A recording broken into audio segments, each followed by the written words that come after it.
రేవంత్ రెడ్డి గారి నాయకత్వం, కుండం ప్రభాకర్ గారి నాయకత్వం, కుండం ప్రభాకర్ గారి నాయకత్వం.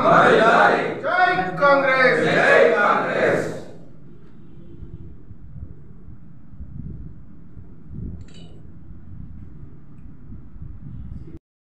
అఖిల భారత కాంగ్రెస్ పార్టీ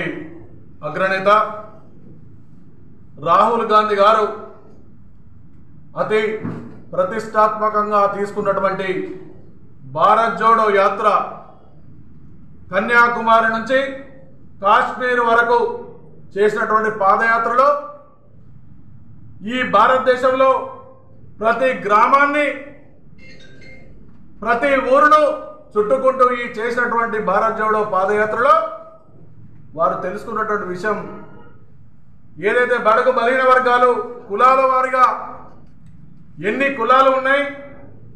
వారికి ఏ విధమైనటువంటి ఫలాలు అందుతున్నాయి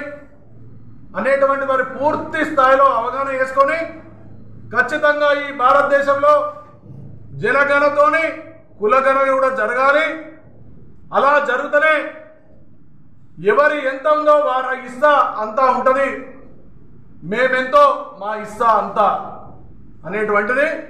విద్యలో కానీ లేకుంటే రాజకీయంలో కానీ ఇతరత్ర అన్నిట్లో కూడా ఎవరి వాటా ఎవరి సంఖ్యాబలం ఎంతున్నదో అంత వాటా కంపల్సరీ కావాలి అనేటువంటి నిర్ణయాన్ని తీసుకొని ఒక సంకల్పంగా రాహుల్ గాంధీ గారి యొక్క ఆలోచన విధానం నుంచి వచ్చిందే ఈ యొక్క జనగణలో కులగణన కంపల్సరీ చేయాల్సినటువంటి విషయం. ఈ రాహుల్ గాంధీ గారి యొక్క ఆలోచన విధానం, రేవంత్ రెడ్డి గారి యొక్క సంకల్పం ఏదైతే ఉందో తప్పనిసరిగా రాహుల్ గాంధీ గారి యొక్క కాంగ్రెస్ పార్టీ తీసుకున్నటువంటి నిర్ణయాన్ని తప్పనిసరిగా తెలంగాణలో ఈ యొక్క కార్యక్రమాన్ని చేపట్టాలనే ఒక దృఢ సంకల్పం తీసుకొని ఇలా రేవంత్ రెడ్డి గారు వారు బీసీ బిడ్డ కాకుండా కూడా జనగణనతో పాటు కులగణన చేయడం జరిగింది. ఈ రాష్ట్ర ప్రభుత్వం పూర్తి స్థాయిలో అతి ప్రతిష్టాత్మకంగా తీసుకొని ఈ కులగణన చేపట్టి 1,50,000 మంది ఎన్యూమరేటర్స్ తో ఈ యొక్క కార్యక్రమాన్ని చేపట్టి దిగ్విజయంగా కులగణన చేపట్టడం జరిగింది. చేపట్టి బీసీల శాతం ఏదైతే 56.36% ఏదైతే ఉన్నదో బీసీలు 56.36% ఉన్నది వారికి ఆ ఇష్ట ప్రకారం తప్పనిసరిగా విద్యలో కానీ రాజకీయంగా కానీ ఇవ్వాలని చెప్పి అసెంబ్లీలో చారిత్రాత్మకమైనటువంటి ఈ బిల్లును ప్రవేశపెట్టి మన కరీంనగర్ ముద్దుబిడ్డ బీసీ సంక్షేమ శాఖ మంత్రులు పొన్నం ప్రభాకర్ గారు ఈ యొక్క బిల్లును ప్రవేశపెట్టడం జరిగింది. 42% బీసీలకు రిజర్వేషన్ కల్పించాలని బిల్లును ప్రవేశపెట్టినటువంటి ప్రభాకర్ గారికి మద్దతుగా మన రాజన్న సిరిసిల్ల జిల్లా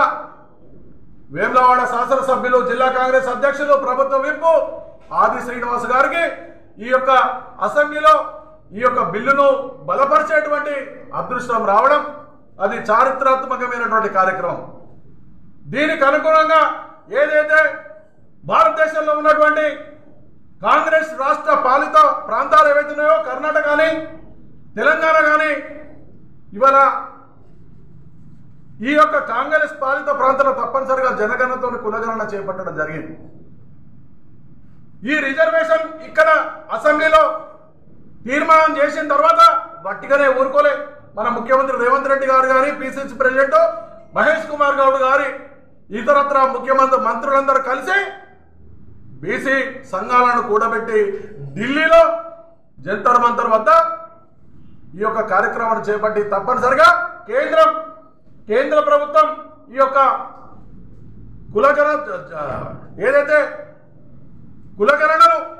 దేశవ్యాప్తంగా చేపట్టి షెడ్యూల్ 9లో చేర్చాలి అనేటువంటి ఒక నినాదాన్ని తీసుకొచ్చి అక్కడ పెద్ద ఎత్తున అందరినీ ప్రోగేసి ఈ దేశంలో ఉన్నటువంటి 60 మంది ఇతరత్ర పార్టీల ఎంపీలు కూడా ఈ యొక్క జంతర్ మంతర్లో చేసినటువంటి ధర్నాలకు వారికి మద్దతు తెలిపారు. ఒక ముఖ్యమంత్రి హోదాలో రేవంత్ రెడ్డి గారు ఆ యొక్క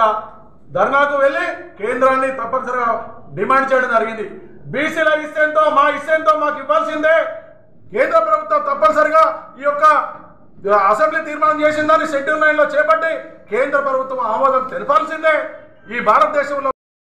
అని చెప్పి డిమాండ్ చేసి దేశవ్యాప్తంగా ఉన్నటువంటి అందరి యొక్క మద్దతు కూడగట్టినటువంటి రేవంత్ రెడ్డి గారి యొక్క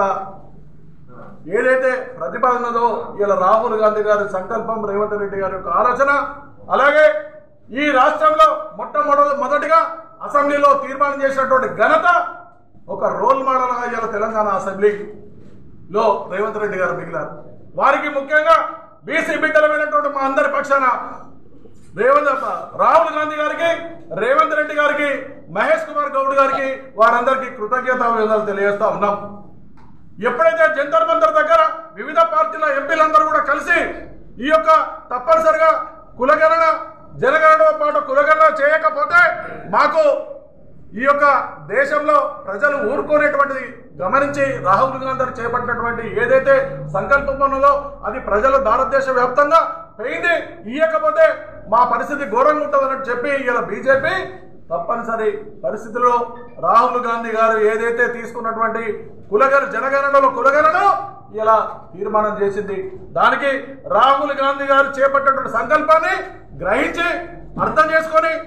ఈ యొక్క కేంద్ర ప్రభుత్వం తీర్మానం చేసినందుకు కేంద్ర ప్రభుత్వాన్ని కూడా మేము స్వాగతిస్తా ఉన్నాం, వారికి కూడా కృతజ్ఞతాభివందనాలు తెలియజేస్తా ఉన్నాం. కానీ ఈ యొక్క భారతదేశంలో జనగణనలో కులగణన చేసినటువంటి ప్రాముఖ్యత కానీ లేకుంటే ఫస్ట్ ఏదైతే చెప్పినామో అదే చేస్తాం, ఏదైతే చేస్తామో అదే చెప్తామనేటువంటి మా రాహుల్ గాంధీ యొక్క నినాదం, ఆ యొక్క నినాదాన్ని ఇలా చేసి చూపినటువంటి రేవంత్ రెడ్డి గారు, మా యొక్క కాంగ్రెస్ ప్రభుత్వం ఏదైతే ఉన్నదో దీనికి కట్టుబడి భారతదేశంలో ఉన్నటువంటి బడుగు బలహీన వర్గాలకు అన్ని విధాల న్యాయం జరగాలనేటువంటి ఒక కృత నిశ్చయంతో ఈ యొక్క కార్యక్రమాన్ని తీసుకొని ముందుకు వెళ్ళి కేంద్రాన్ని మెడలు వంచి ఇలా ఈ యొక్క కేంద్ర ప్రభుత్వం తీసుకునేటువంటి నిర్ణయం తప్పనిసరిగా తీసుకునేటువంటి పరిస్థితిని కల్పించడం జరిగింది. దీనికి రాహుల్ గాంధీ గారికి, మాకు సహకరించినటువంటి ఇతరత్ర అందరి ఎమ్మెల్యేలకు, ముఖ్యంగా మా రేవంత్ రెడ్డి గారికి, ఈ యొక్క కార్యక్రమాన్ని నిర్వహించినటువంటి మంత్రులకు అందరి కూడా, ముఖ్యంగా ప్రవేశపెట్టినటువంటి ప్రభాకర్ అన్న గారికి, ఈ యొక్క దాంట్లో బలపరిచినటువంటి ఆది శ్రీనివాస్ గారికి, ఈ కార్యక్రమానికి రోల్ మోడల్ గా ఉన్నటువంటి రేవంత్ రెడ్డి గారికి మరొకసారి బీసీ బిడ్డలుగా మేమందరం కృతజ్ఞతావందనాలు తెలియజేస్తా ఉన్నాం. జై కాంగ్రెస్, జై కాంగ్రెస్, జై కాంగ్రెస్, జై కాంగ్రెస్. రాహుల్ గాంధీ గారి నాయకత్వం, రాహుల్ గాంధీ గారి నాయకత్వం.